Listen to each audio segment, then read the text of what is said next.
Welcome everybody back into Nerd Sesh. As always, I'm Carson Brever, and alongside me is a fired up Logan Camden because he just witnessed a Tyrese Haliburton masterclass. Hali goes out there, puts up 32, 12, and 15 with 4 steals and, of course, 0 turnovers to bring his Indiana Pacers to the brink of the NBA Finals, Logan, a place that they have not been in 25 years, but they're sitting up 3-1 now. I think that we have to start with Hali. What do you have to say about an elite performance from him in the biggest game of his career so far? He played a flawless basketball game.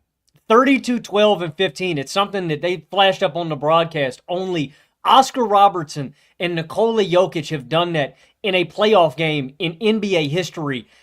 Pretty good. It's one of the greatest halves. That first half was one of the greatest halves of basketball I've ever seen anybody play. In this complete game, the ability from Haliburton to grab boards and immediately get his team on the fast break and make the right decision every time. I got to give credit to his teammates for consistently making shots too. There are some threes that they hit on fast breaks, but he's also dropping dimes that are just easy feeds around the rim. I mean, it is such a weapon to be able to impact the game in that many different ways, but also just consistently keep making great decisions. But also, what's the big knock that everybody always gripes on with Hali? It's the scoring, and you get that today. Oh, yeah. He is an elite shooter of the basketball, and I'm tired of pretending he's not, and he can do it from ridiculous range. I mean, dude, I could not believe the distance on some of the threes in this game. Like, it is so vindicating. They voted this guy the most overrated player in the league. It was so nonsensical. It was so stupid. They let Hali's dad back in the into the arena, and he started cooking, man. Haliburton played an unbelievable game, man. I am in awe. And masterclass, sometimes I feel like we overuse that word. That is the exact right word to use after. I mean, it is a masterpiece. And I haven't even mentioned how awesome Hali was on defense tonight. I've never seen Hali, dude, he is pre-rotating. He is seeing the game in slow motion. These playoffs, man. I mean, it's been another level of defense than we've ever seen from Hali before. I'm impressed, but I'm not surprised. I've known that Hali's capable of this, man, and it's so awesome seeing him rise to the occasion, man. He has played just better and better as these playoffs have gotten along, and he's looked more comfortable and more comfortable. And like you said, dude, on the biggest stage, this is the swing game. It's 2-1. This is where you can really get that leg up and put the pressure on the Knicks, and he did it tonight, man. He wouldn't take no for an answer. He slammed the door on them, and a damn near flawless basketball game, man. Logan, is there a player who better captures the idea of a big-time, big-game player in the NBA right now than Tyrese Haliburton? You walk through some of the moments. Closeout game against Milwaukee. Not only does he have that remarkable performance where he single-handedly pushes the game to overtime and then he hits the game winner. He ends up with 26 points, 5 boards, 9 assists, 3 steals, and 3 blocks in that one. They needed every single bit of that to put away the Bucks. Then you go to the closeout game against the Cavs. He gives you 31, 6, and 8 on 10 of 15 shooting. And then you go to this, which is not a closeout game, but this is the biggest game of the series, right? You let last one slip away. You started feeling a little bit too big in your britches, and you blew a game that you should have won. And the offense struggled in a way that we really haven't seen it all postseason. And you come out in this one and you play the best game of your playoff career. You pair those sort of big game performances with the fact that this guy is 5 of 6 in these playoffs on game tying and go ahead shots in the final 2 minutes. I don't think that there is anybody else who has more convincingly shown an ability to dial up their scoring volume when they need to and be that takeover guy when they need to compared to their norm, because we know there will be plenty of games where Hali's taking 8, 9 shots, but he's always having a high level offensive impact. And he is a really good scorer of the basketball. You look at just the efficiency he's creating out of these on-ball play types. I mean, across pick and roll and isolation, the guy's giving you like 1.1 points per possession in the playoffs. That's fantastic efficiency. And he was doing everything in this one, man. He's pushing in transition, as you mentioned, where his elite rebounding was a big factor because it was just grab and go after grab and go. He is shooting the shit out of the ball from deep. And if there's been one issue with Hali in these playoffs, it had been him not shooting the three ball at the elite level we're accustomed to. This was an elite three-point shooting performance. He's also torching the bigs off of switches. This was an area in which he was dominant in the first two series, but hadn't been as aggressive, hadn't been as effective in this series. He was great there in this one. He's killing the bigs when they're playing drop. He's getting to the mid-range and is just underratedly one of the best mid-range shooters in basketball. And he doesn't take a ton of them, right? It's not like the sort of contested back to the basket fadeaways that you're going to see from Shea or whatever. But when that shot is there in drop coverage, he is incredibly efficient. And obviously has the floater game too that is so efficient. And then the passing, as always, I mean, some of the interior dimes that he drops in this game, man, where he's looking off defenders, where he's adjusting midair, just phenomenal. He makes some beautiful skip passes, even like some inbounds in this game, dude. He has multiple inbound passes that lead directly to layups. He was conducting the offense at an extremely high level in every single way. He's getting to the rim and has some great finishes. And of course, he's just relentlessly attacking the Knicks' defensive weak points, which I thought they needed to do more of in the second half of last game. I thought it was so strange how their offensive process broke down when they've been the most consistent offense in the playoffs. But you bring Brunson into the action over and over. You bring Cat into the action over and over. A guy like Tyrese Haliburton is going to shred them in one way or another. And it's just so big when he does dial up that scoring volume and aggression, man, because I always love the selfless way that he plays basketball. I do think he's always so impactful, but you can't ignore the numbers, man. They're 31-4 when he scores 20 plus points. Like, they absolutely reach their ceiling when you get this version of Hali, who is looking to beat you as a scorer and is more aggressive in that way. And then, yeah, he made some great defensive plays as a roamer, bringing some surprise double teams where he's had multiple games in these playoffs with 3+ steals. He's just one of the most unique offensive geniuses that we've ever seen. And I thought that this game showed you the best that Hali has to offer in every way. It shows you why he is one of the top players who I would want to build an offense around. That combination of unmatched ability to push pace in transition, unmatched decision-making, elite efficiency in terms of his scoring efficiency and his ability to take care of the basketball, being the half-court surgeon that he is, just an absolute savant. And he was the best player on the floor by a lot tonight. I do want to have some big picture conversations about Hali after this, Logan. Can we do it? All right. How high can we go with Tyrese Haliburton in our player rankings? Let's go through them. So we ranked our top 30 players in March. I had him at number 18 then. Even as a long-time, full-time Hali Glazer and Hali Truther, I still had him too low. I think that there's three guys who no-brainer he moves above. Those are the next three on my list: Devin Booker, Kawhi Leonard, Evan Mobley. I think he just clears all of them. I mean, the offensive impact is so elite night after night. As an offensive engine, he easily surpasses what you're getting from Book. I think that surpasses the two-way value of a Kawhi. And Mobley just isn't ready to be impactful enough offensively to offset the fact that when I have Hali on my team, I know that I'm going to be an elite playoff offense. So he's a lock for the top 15, which I've been saying. I put him over Mitchell. I put him over Brunson. Okay. Wow. Right away. Those were the two I was going to ask about, because that's where I think it gets really, really interesting. Why is that? Why do you take him over those two other great guards? You said the key words, offensive impact, man, because I think we can get caught up in scoring numbers and stuff like that. And the one thing that I don't want people to do, because I think probably what people are going to do, because a lot of people are about to get really high on Haliburton, and what is that going to spur? People being negative about Haliburton on the other side, hating on him still, because he's a polarizing player. But what they're going to say with the Brunson one directly is, oh, the Pacers roster is so much better. And to that, I would say, I don't necessarily disagree, but the way Haliburton plays is what empowers this team to go.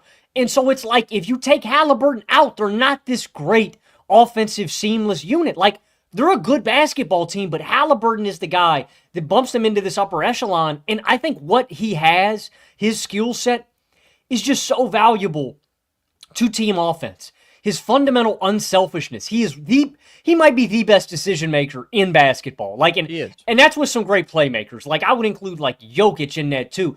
Tyrese might be the best. He is going to consistently make the right read every single time down the floor. Okay, boom. I got that. He's going to make great decisions. I want the ball in his hands all the time. 2, he's not going to turn the rock over. He's going to be efficient with his touches. 3, he's going to have a really good shot selection and know when to hunt his shots. And 4, the guy has elite touch from everywhere on the floor. So while he might not necessarily impose his will the way we want him to every game, getting to all the looks, like he may be a little more passive, Haliburton's touch is so elite. He can capably score from anywhere on the floor at all 3 levels. But what does he do at the best? Shoot from behind the arc with distance. That's the most valuable shot in basketball to me, an open three-pointer, and he can kill you with those. And he's great at abusing switches. Like, he is an elite offensive basketball player. He is an elite offensive engine. And when I look at a Brunson, I'll give it to you. He's a better scorer of the basketball. Like, I wouldn't argue that. But he doesn't have the same fundamental unselfishness and brilliant decision-making and brilliant playmaking that Haliburton does. That is a major missing component for him. The same thing I'd say with Donovan Mitchell. And so it's like, if you want to take Brunson or Mitchell, I'm not going to fight you on it. You can have them because they're elite scorers of the basketball and they really raise your floor. But I think Haliburton also raises your floor while also boosting the hell out of your ceiling. Because the way Brunson, and again, people are going to counter with Haliburton's passivity or something like that. I feel like Brunson and Mitchell can be a little too ball dominant at times. That's never an issue with Haliburton, and that is why I really love his seamless style of play. And again, I think you see it permeate to this team, and it's why they play with this identity. It's why they play fast. It's why everything works. And again, just looking at his box score numbers aren't going to do him justice. You need to look at the team offensive impact overall because that's what really shines through and shows Haliburton's complete impact, man. So Yeah. Are you there with me? Like, I'm there with Haliburton as an offensive player, and that's a distinction because all of these guys, all of their value is coming from the offensive end, and I just think Haliburton's the best offensive player out of the bunch. So I think he's the 4th best point guard in basketball. I'd still have him behind Steph, Luka, and SGA, but I think he's right there. I think he's stamped. It's extremely close for me against both Mitchell and Brunson. I do prefer him to Donovan Mitchell. And I think that Donovan Mitchell has an incredible impact on the game as a scorer. I think that when he has it going as a pull-up shooter and he is fully committed to getting downhill, you basically just throw up your hands defensively. Like, he can leave you helpless. That being said, there is some volatility with his scoring game because the three-point shot isn't always super consistently efficient. And in the playoffs, he can go into a mode where he becomes a very, very shoot-first player.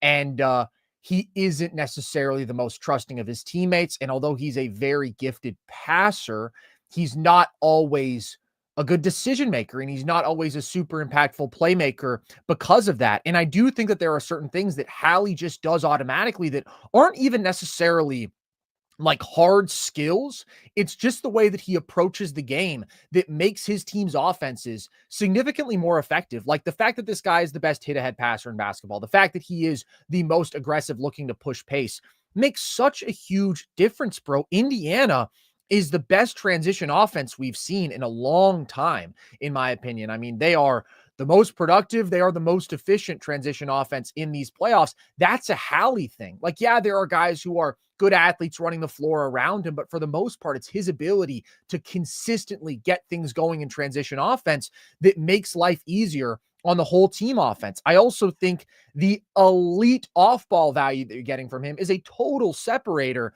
from some of these other guys. The ability to play with a point guard like TJ McConnell, or with a guy who wants to have the ball in his hands some, like an Andrew Nembhard, and be so effective away from the ball, but then also be able to command the game on ball, but never have the ball stick to him still. He's still making such quick decisions. He's relocating. He is always going to find the best shot for you. He is always going to be impactful offensively in his role on or off ball, and that is so unique. And the decision-making is a superpower, man. Like, I think clearly he's the best decision maker in basketball. There are guys who are maybe a little bit more innovative as passers, like Jokic, right? He tries things that Hali probably wouldn't. But when I'm just thinking about your success rate as a decision maker, Hali is never sped up. Hali is never thrown off his game. He never makes a bad read, and he's always going to get the spot where you have leverage. He's going to get the ball there. He's going to create an advantage and then make the most of that advantage while limiting his mistakes at a truly historic rate. And the speed with which he makes these decisions in the half court and in transition, like what that does, giving your offense a leg up every single possession, it's not going to be quantified in the box score, but it's quantified when you look at the fact that the Pacers have been the best offense in basketball over these last 2 years, that they were the number one playoff offense last year, and they're the number two playoff offense this year. They would be number one if the Cavs didn't, hang a 130 offensive rating on the Miami Heat in the first round. That's special impact. So I would take him over Mitchell. Do you think it's the most underappreciated skill in basketball, or one of? Decision making? Just that ability to find the advantage every single time down the floor. I think that it is underrated. I mean, I think that there are numerous underrated skills. I think we can talk about all sorts but of it's just guys who have great defensive value who get underrated. But absolutely, because it doesn't always show up in a box score. Hockey assists don't show up in a box score. But you look at the team offense, and it's elite every single time. The reason I ask is just because I just still don't understand it. I couldn't believe that these narratives were dragging into this season. You know what I mean? Dude, not only were we having the overrated conversations, people were asking Haliburton or Ja Morant. People were asking Haliburton or De'Aaron Fox. LaMelo Ball. I had to go to bat and say, guess what, guys? Tyrese Haliburton is still way better than LaMelo Ball. That was this year, man. I really think so much of it just has to do with people being glued to the box score and not appreciating all the things that Hali does to create a great shot quality every single possession. The Brunson one is even closer because I am a little bit higher on Brunson than Donovan Mitchell because I think his scoring floor is higher in the postseason. I think his ability to dominate the intermediate area is so valuable. Those floaters and those mid-range shots in the post game and the isolation game and getting to his spots versus drop out of pick and roll, like that, and his ability to get to the line consistently at such a high level. And I think that he's a better playmaker than Mitchell. He's just an all-around better offensive player. And the floor raising that he brings to a playoff offense is absolutely phenomenal. It's some of the best in basketball, and I think that he's one of the best playoff scorers. I do think that Hali is the better ceiling raiser. I think that Hali does more to enhance his teammates, really without a question. I think he does more to get his team easy offense, and it's really not that close. And Jalen Brunson is a catastrophic defender, man. Coming into this series, I thought that Brunson had the slight edge over Hali. And Brunson's played really, really well offensively in this series. I mean, his first two games were masterpieces. Nobody on Indiana can guard him. Outside of game 3, he's gotten whatever he wants as a scorer. But at the same time, Hali has been able to exploit him over and over again by bringing him into actions in a way that Brunson just has not been able to do. So when you're thinking about the exploitability of one player defensively, Brunson is clearly far more of an issue for his team's defense. And then when you think about the savviness of an offensive player to be always hunting the easiest chance, I just think that Hali is much more consistent there. Brunson is an incredible difficult shot maker, but he's not going to get nearly as much easy offense for his team as Tyrese Haliburton does. So I think I lean Hali. I mean, it's as close as it can be. I probably change my feelings day to day on this. It's that close. But if I were to choose who I want as my starting point, I would take the offensive flexibility that I get with Hali. I would take the elite transition offense. I would take the elite off-ball value, and I would take not feeling like I have to hide him completely defensively.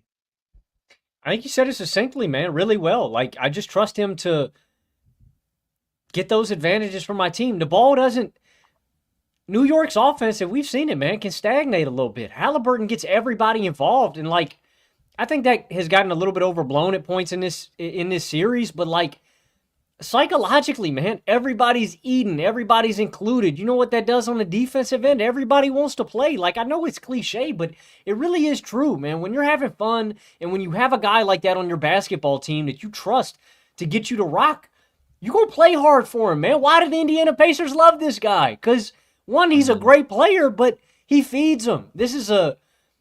And shout out Pascal, too, man, for what he did in this game, getting out in transition, man. He was feasting. Yeah. Who's the next guy on that list? Is it LeBron? Is he the next one?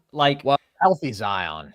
But I don't even know what to do with Zion. I mean, he was such a wrecking ball this year, dude. He was averaging like 31, 7, and That's 6 tough, for but where does that 36 minutes. I don't know if I could do that either. Where does that put Hali though? 12, 13? That would put Hali at the 12-13 line. I mean, I guess he deserves a tiebreaker over Zion because Zion He probably usually does. doesn't And play basketball games. I would be good with saying top 12.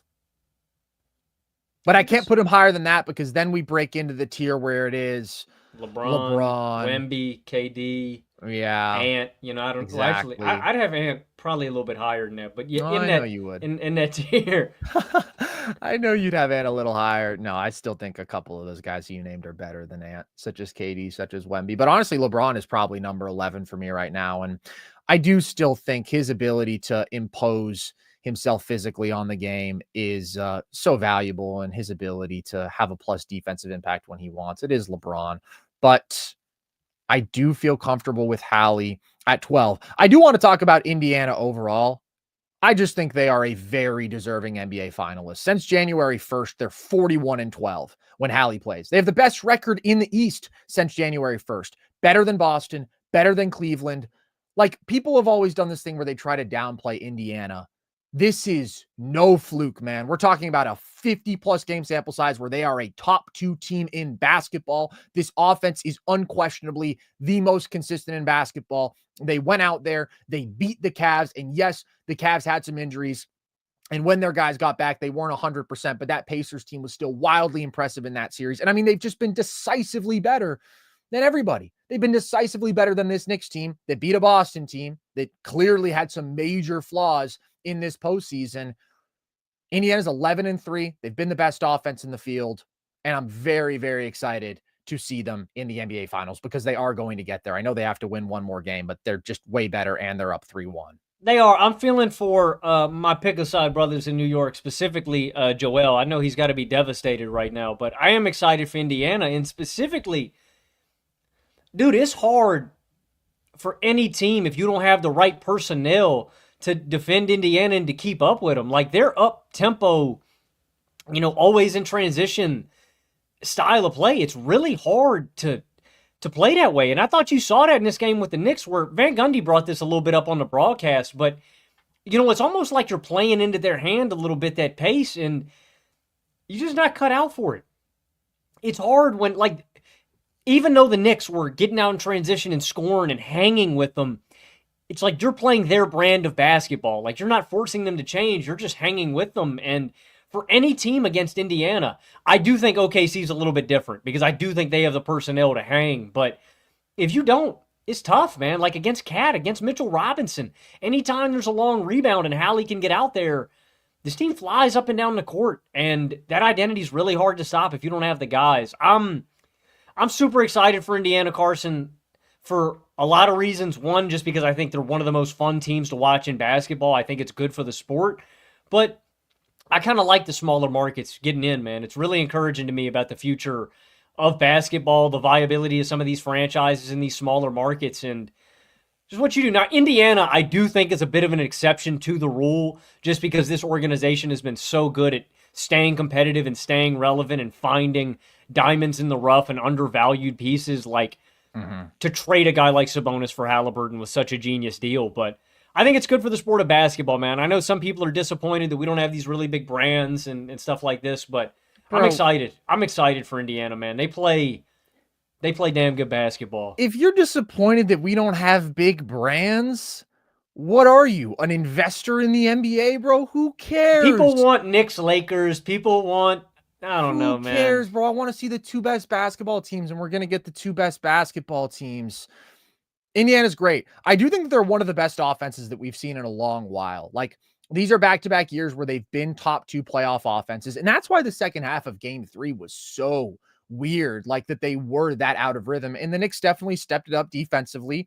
They took Jalen Brunson off the floor, which definitely helped them defensively. But still, Indiana wasn't attacking the defensive weak points like they were capable of. Hali wasn't being as aggressive as he needed to in certain spots. They weren't making the same sort of quick, snappy, seamless decisions we're used to, and they just weren't making shots. The Knicks also weren't giving them opportunities as many to get out on the break and to do damage like that. I thought the Knicks gave them a lot more opportunities on the break.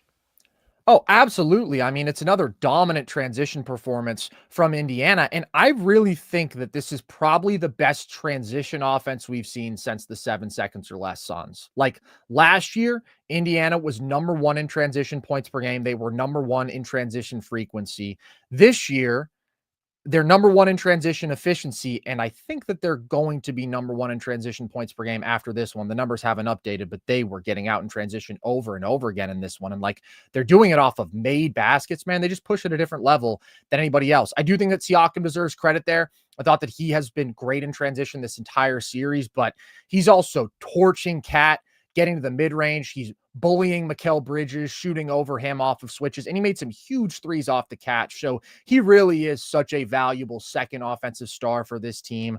And then as always, like you're going to get somebody to step up for this Indiana team. This game, it was Benedict Mathurin, who really had been a negative for them in this series up to this point, but he comes out in this one and just gives you really good minutes. He's cutting smartly. He's eating up free throws, some nice drives, makes a nice pass to a rolling Pascal Siakam, hits a pull-up too, right when he comes in the game. Like he was really locked in. He was getting to all the right spots offensively, and he was just excellent. It's just an exceedingly difficult offensive machine to do anything with. It is, man. And like you said, you don't know who that guy is going to be. And that's what is so beautiful about the Pacers. They've got so many damn good basketball players. You can't. That's what also makes it so hard to defend Indiana. I don't want to undersell that aspect. It also is the fact that anybody can kill you that touches the rock. And when you can't, like, you know what I mean? When you're defending a team like the Knicks, like, all right, we can play off a Mitchell Robinson or something like that. We don't have to pay him attention. We can divert our attention.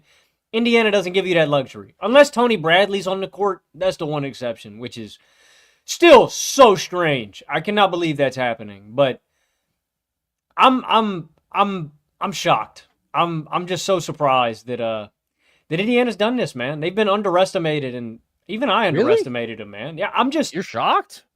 I'm not. It's just so I mean that from the start of these playoffs. Sure. Just with how I thought they were going to go, man. It's just kind of crazy. If somebody had told me the Pacers were going to go to the finals before the playoffs started, I would have said, "Put down the crack pipe, brother." But here we are.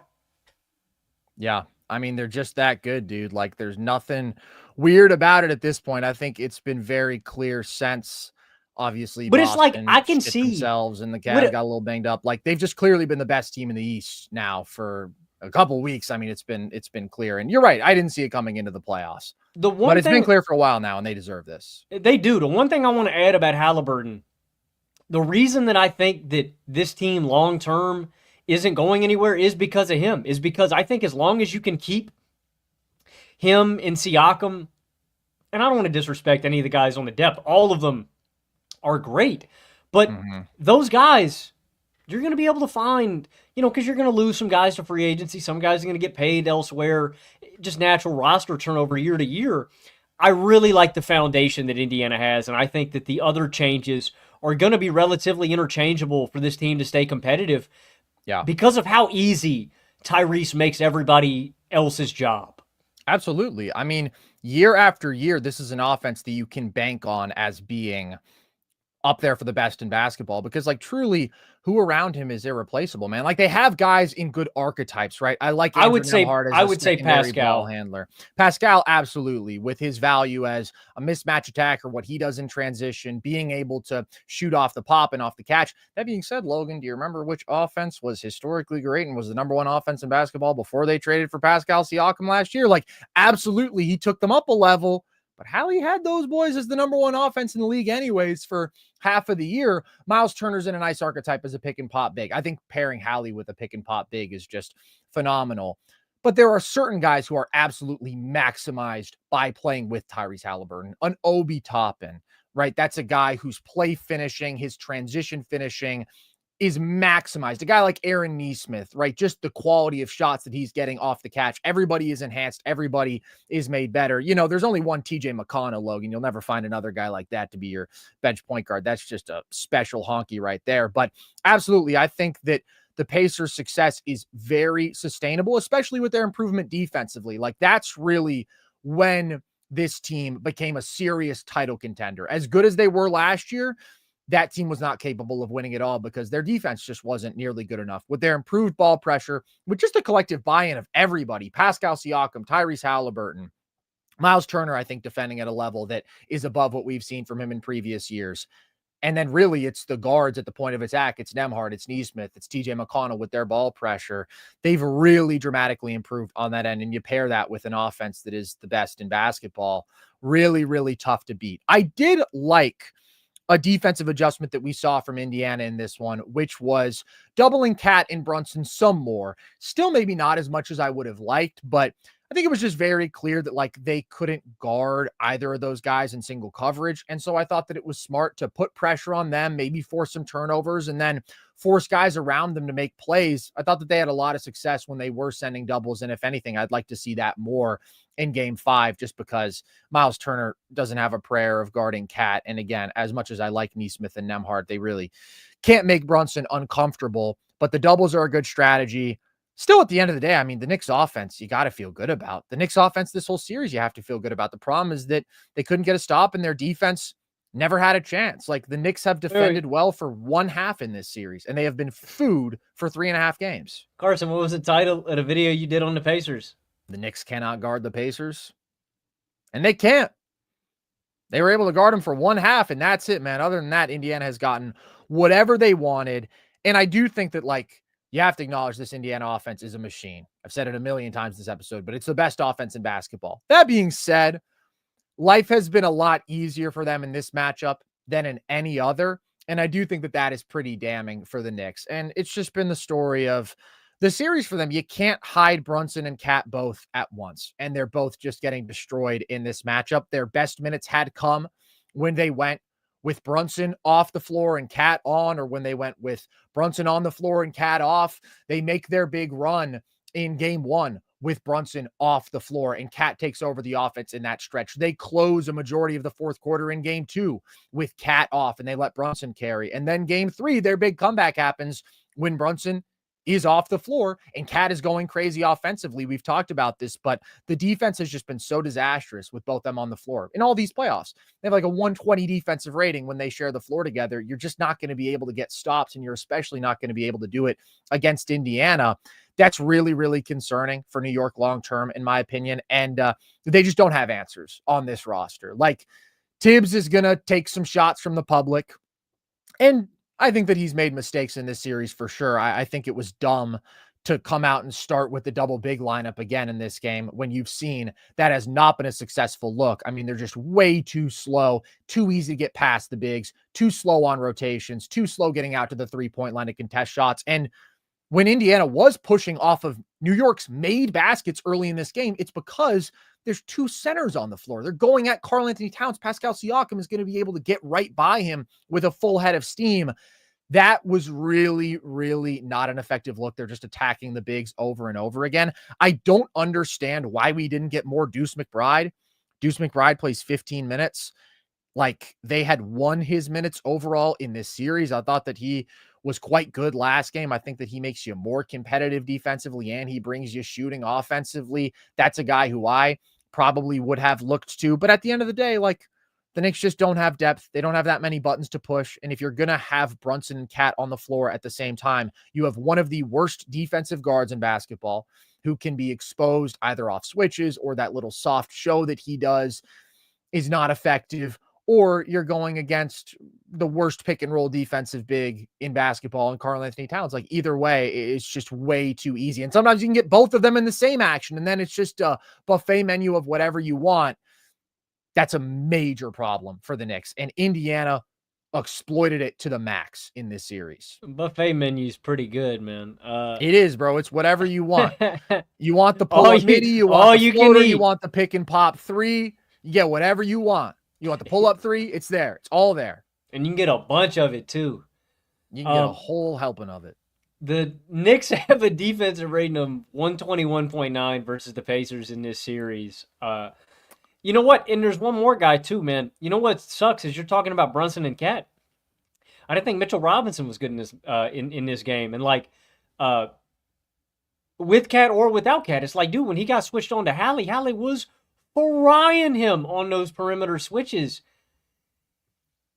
this was always going to be a really bad matchup for them, specifically against Indiana. But I do think you see like the long-term concerns, man. I don't know what you do to fix that, man. We've been talking about that all series long, but it's problematic. I think you got to make a big adjustment, and I don't really know what that looks like, because it obviously means parting ways with one of those guys long Yeah, term. But you gave up a ton to make this core happen. So do you think they're going to ride this out? I think they kind of have to. I wouldn't. The idea of a Cat for KD trade that somebody proposed the other day, that's interesting to me, man. Like, they have already invested so much in their defensive wings. I think OG has had an unbelievable defensive postseason. I don't think that it's possible to build a good playoff defense around a team with two of the worst defensive players at the two most exploitable positions, I would say. I mean, a small guard who you can destroy off of switches, who doesn't move his feet, who doesn't work to get around screens. Like, so easy to exploit Brunson. And then obviously a terrible defensive center is the worst thing that you can have. I just don't know how you overlook some of these numbers, man. With Cat and Brunson out there together in these playoffs, they're a -4. When either star is on the floor without the other, they're a double-digit positive net team. And the difference like is largely on the defensive end, man. When they are out there together, as I said, they have worse than a 119 defensive rating. It's crazy. The players with the negative on-off splits for New York are their two best players. Like, with both Cat and Brunson on, they're like an even net team. And with both of them off, or with either one of them off individually, they're like a +5 net team. Like, there's just a fundamental incompatibility there. And I talked about this after last show. I do think the Cat is the guy who you move off of. I think that Brunson is just the better player. I mean, he's on a much better contract. I do think that he is really terrible defensively, but a little bit easier to work around as a point guard and just a better, more consistent offensive player for sure. And I would be looking to move Cat, which, like, I understand it's disappointing and they don't have to do it, to be clear. But if they don't do it, I think they're saying, all right, we're good with being a 50-win team, a 52-win team. We'll win a playoff series. You're not going to take the leap to being a contender. And you're already tied up in OG and you're tied up in Mikal. Like, you went all in on this core, and it's a core that isn't good enough. It's a core that has a fundamental crack in the foundation. Yeah, but you still do have a foundation, I think, with Anunoby and Bridges as your wing tandem, with Brunson. I think there's something there, but Ket would be the one that I pivot off of. And the important thing, though, is about this, the time for the Knicks is now. It's right now. With the state of the East, with Boston looking vulnerable, like, it's not going to get easier every year. Cleveland's not going anywhere. Indiana's not going anywhere. There's some young ascending teams, but you gave up a ton of capital to get Bridges. So you have to win as many games as you can every year, and the goal has to be to win the title. I think to open that championship window, you've got to do something. So I don't know if the Suns would be interested in doing that, but I'd throw the fishing rod out there, man. I'd see if there were any teams willing to take a bite, because even though it's a lot of money to pay for Cat, and I still think he's a bit overpaid, I think some teams would be interested. And the Phoenix one, to me, is really intriguing, man. I think it could be a win-win for both sides.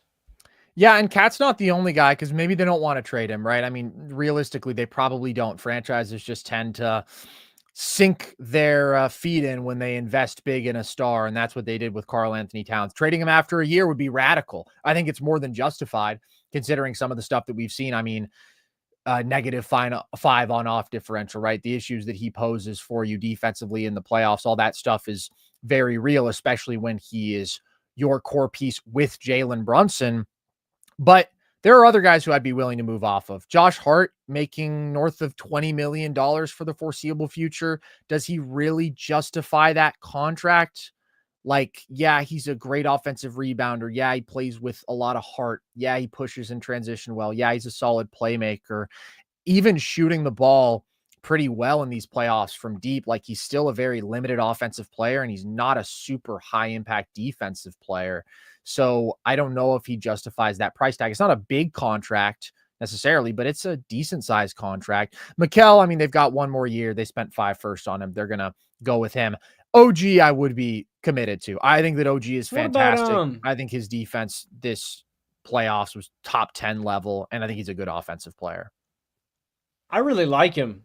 What about Deuce? If you were like getting a piece that really worked, like you felt like, I don't know, like, would you be willing, if you could get somebody that Are you getting Complimented. better than Deuce McBride for $4 million a year for the next 2 years? I highly I doubt mean, that. Deuce is a hell of a player. I just mean when I look at Hart and Deuce both, I just see them as always having minimized roles because of how loaded the Knicks backcourt is. I mean, Brunson and Bridges are just always going to get a ton of burns. I just wonder if, I don't know if you would be getting more value elsewhere, but I understand your point about the salary. You're definitely not going to get more bang for your buck than Deuce. Yeah.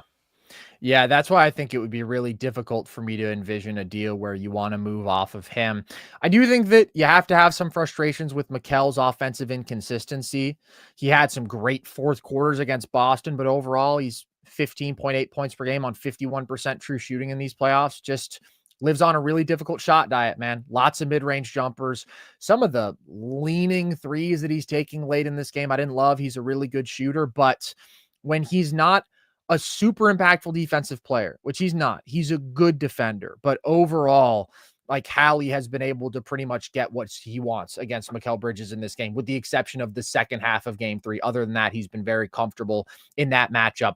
Doesn't have a ton of versatility onto bigger forwards. Isn't a super impactful team defender. Like Mikal is good, but he's not great. This entire team just is not capable of going out there and winning an NBA title. I think that that's very clear.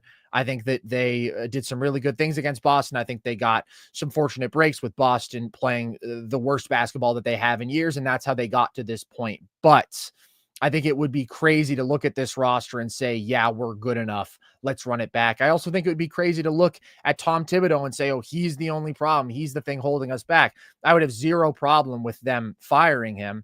But I do think that there are core personnel issues here that getting rid of him does not address. I completely agree. Yeah. Shout out to the Indiana Pacers, man. Shout out to Kevin Pritchard, dude. You want to talk about a masterclass in team building, man? This is a guy who is working with a market that is one of the smallest in basketball, obviously not a free agent destination. He goes out there, he acquires Tyrese Haliburton via trade, and what a trade it was. He goes out there, he acquires Pascal Siakam via trade. He gets Aaron Nesmith as like almost a throw-in piece in a trade with Malcolm Brogdon. He gets Andrew Nembhard in the second round. Miles Turner, the guy's been here for a decade, and, they wrote it out with him. But just like the value that they're getting, Obi Toppin was kind of considered washed goods, right? Unplayable, and he's turned him into a really productive rotation player. You just look up and down the roster. Benedict Mathurin was a high pick, but it was a solid pick. I mean, he's a very capable player. Shout out Monty McNair, man. Shout out Monty McNair for one plug. But overall, I think that Kevin Pritchard has done an incredible job of building this team up through the draft, through trades, keeping on with TJ McConnell for as long as he has. That's very worthy of praise, and has really built a beautiful, excellent basketball team. I will say, Logan, Miles Turner is not in Domantas Sabonis talks. He tried to soft launch that take again. Sucks. You make me want to punch a wall. And I'm not a Sabonis guy. And every single time I feel like I have to qualify it by saying I'm not a Sabonis guy. Who do you think Miles Turner is? And I say that with no disrespect. Bro, you know what you said earlier? The worst thing you can have at the 5 spot is a defensive liability. What is Domantas Sabonis if not a defensive liability? Comparing Cat's defense to Domantas Sabonis. I would take Cat in a heartbeat over Sabonis because at least Cat can make a shot. Well, Cat's an incredible offensive player. Incredible. And Sabonis sucks. He can't score offensively. Let's get this right. He can't score offensively. He can't shoot. You know what I'm really mad about? You know what I'm really mad about? 19 a game on a Let me get this off my chest. Let me get this off my chest. Sabonis, I ain't even got beef with you. I got beef with the fact that the Kings traded Tyrese Haliburton for you, and it keeps me up at night. I'm about to crash out. I know. We had him. That's why you resent him so much. And the second that Haliburton got there, I said, this guy he's a really good basketball player. I think we should keep him. I think we should. And then he said, you're going to get Sabonis, and you're going to like it. And you've been trying to airplane spoon this to me for 3 years. I'm not eating it. Look, man, nobody's telling you to like Domantas Sabonis. I'm saying he's not in Miles Turner conversations, and Miles Turner is not in Domantas Sabonis conversations. I would still rather have Miles Turner. Okay, you Give probably me have a let's Subway footlong over DeMonte damn Sabonis, right. man. That sounds good right now. All right. Give me Onyeka Okongwu.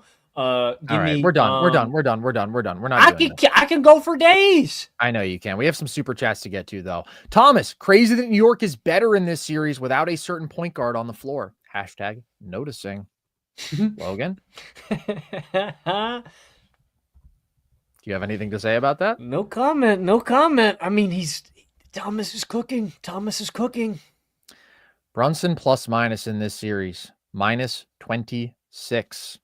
The on-off stuff with Brunson all year is kind of crazy. I mean, he's just flat out been a significant negative on-off guy, like including the playoffs and regular season. New York is a +2 net team with him on, and they're a +10.5 net team with him off. Their offense is better with him on. That difference is they're a 108 defensive rating team with him off and a 117 defensive rating. That's the most damning stat right there, man. Yeah, I think that there's always noise and on-off stuff. I don't think there's any question that Brunson is a top 15 player because he's just that great offensively. But he's really, really terrible defensively. And New York has looked like a capable defense when he's off the floor. Can I ask you something? Do you think Brunson limits a team's ceiling with his style of play, like offensively? Well, I mean, obviously he limits their defensive, but I just mean specifically offense.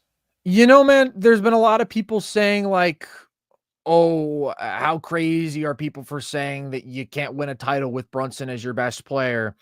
And I've sort of remained quiet because I don't really disagree with that take. I do think that it's at least really, really hard to build a championship kind of team around Jalen Brunson because obviously of what you have to do to hide him on the defensive end. And then offensively, how much of a load are you asking him to carry because he has less than elite offensive personnel around him because you need to put great defensive personnel around him. Like this is sort of the conundrum that we saw the Knicks facing last year where it's like, yeah, they were able to win a playoff series and that was by basically just having a good team defense around him. And then they were also an elite offensive rebounding team. They were cleaning everything up, but Brunson is really well equipped to carry an offense to a decent floor like that, just with his volume as a scorer. He's got such incredible endurance as a scorer. He can give you 30 a game night after night and 7 assists and do so with decent efficiency and raise that floor for your offense. But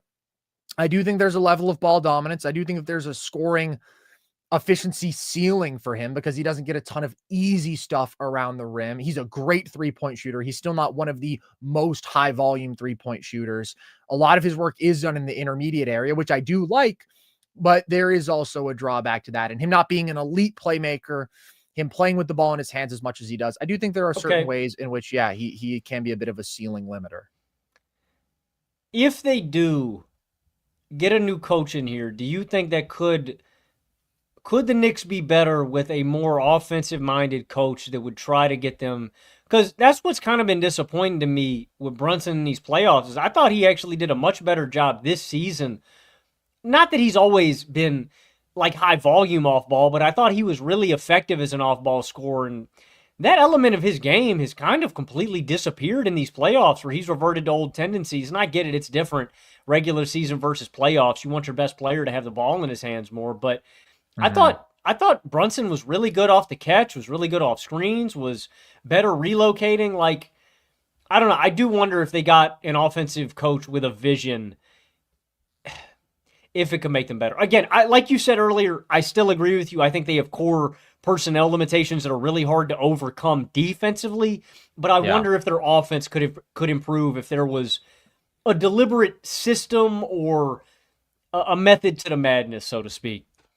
Yeah, their offense has been really good in this series, though. I mean, like they haven't been able to guard Cat or Brunson. So I mean, it's not like Indiana's a great defense either. Not a great defense, but if you put up a 119 offensive rating, you feel like you should be able to win that series. Yeah, the Knicks offense did struggle some in the first 2 rounds, and I do think a lot of that is Brunson being in really difficult matchups against really good playoff defenses and him carrying the burden that he does. Like, it's not a complete great team offense, certainly in the way that Indiana is, right? Where everybody's connected, where the ball is moving around, where you're getting easy transition opportunities, you're playing with pace. It's not like that. They really rely on their 2 stars to create a lot of shots, and there's some inconsistency around them. Josh Hart is inconsistent. OG is good, but he's not the most consistent. Mikal is inconsistent, and that's just kind of the reality of the personnel to some extent. Like, I think Stan Van Gundy said it well, man. You play with the pace of your point guard more than your coach. I do believe that that is true. And Brunson is a guy who largely wants to strangle the pace. New York was the slowest paced team outside of Orlando, I think, in basketball this regular season. And they picked up the pace some of these playoffs, especially in this series. Actually, they were willing to run and gun a bit with Indiana, but still not at that level. And if your best player is more of a grind the pace, dominate the ball kind of guy, it's not easy to coach that out of him, especially when he's as good as Jalen Brunson is. And he's probably thinking, I'm the only reason that we're an offense as good as we are. And I can't really knock him for that. I can't say, oh yeah, we should be running more through other guys with the personnel that they have. So I'm not so high on the idea of a coach coming in here and solving stuff. I think depth, defensive personnel, and maybe a big cat trade. That's where the Knicks are going to have to be aggressive if they want to take an actual leap. Zinc says Pacers fans chanting flopper when Brunson was at the line was hilarious. Just wait till T-Wolves fans do that to SGA. NBA fans don't know ball. I mean, the T-Wolves fans have already chanted like a million times free throw merchant. I also thought Brunson, what he was doing in this game and has been doing is just more egregious than SGA for the most part. Like that one with Mathurin really made me mad. That was one where I just hate when guys like intentionally. That is my biggest basketball ick, man. When guys intentionally flop like that, it's so dishonorable. It's not ethical at all, man.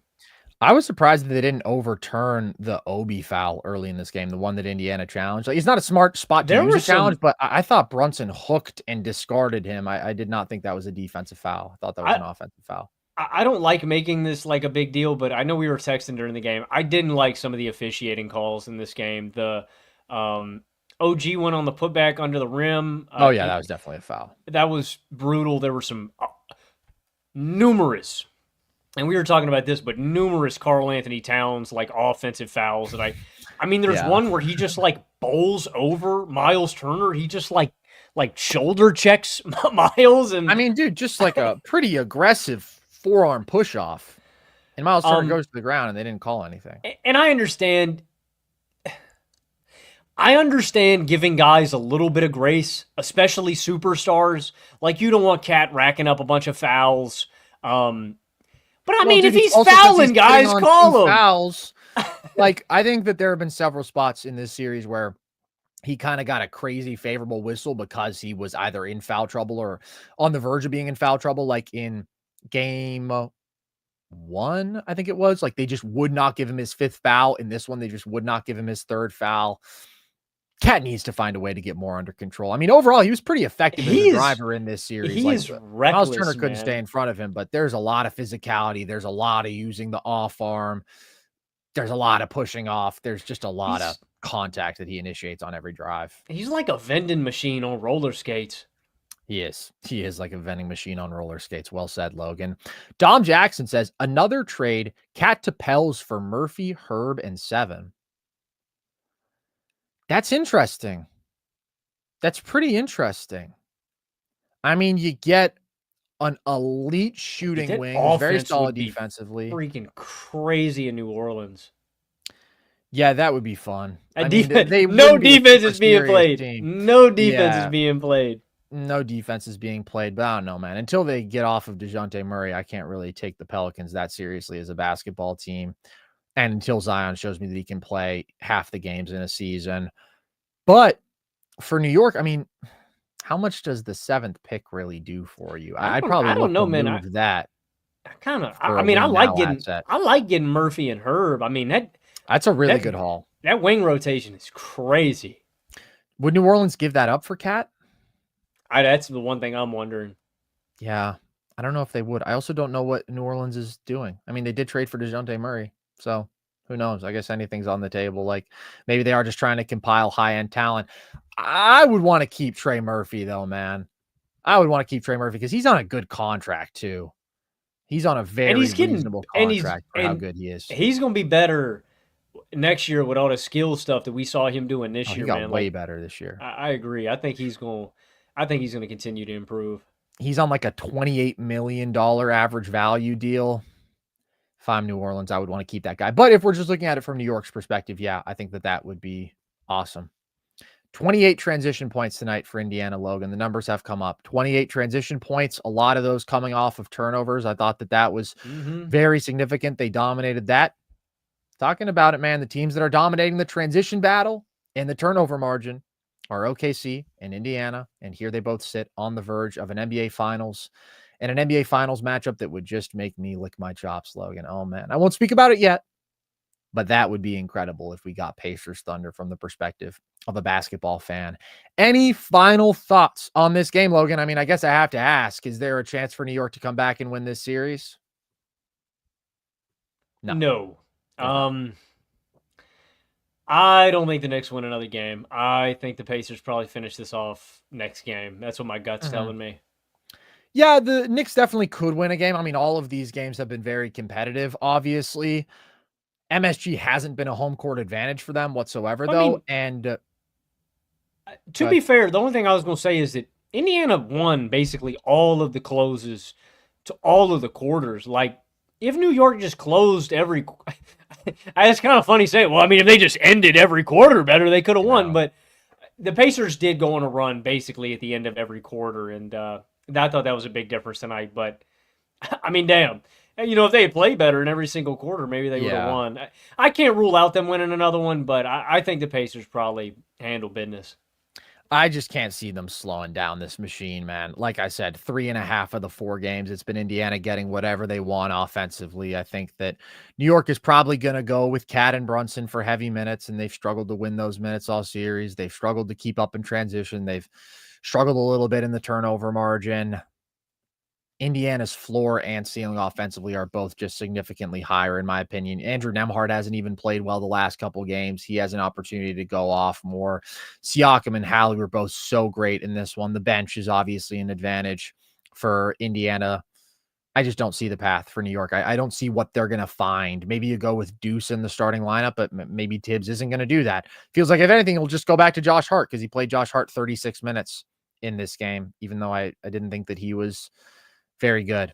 So I think that Indiana's going to wrap this thing up. I just think that they're clearly the better basketball team, and they're deservedly up 3-1. We will be back tomorrow night, Logan. We got another Game 5 on the menu. First, we'll see if the Oklahoma City Thunder can take care of business against the Timberwolves. And then the day after, of course, we will be talking about Game 5 of this series. If you want to join us for all of these post-game live streams, you can do so at our YouTube channel. You can also watch them after the fact. And of course, you can listen to all these episodes across all audio platforms. You can also follow us across social media, TikTok and Instagram at NerdSesh, and Twitter at @nerd_sesh. And if you want, you can join our Discord. The link to that is at the link tree across our social media bios. So with that, as always, I've been Carson Brabber. I have been Logan Camden. And this was Nerd Sesh.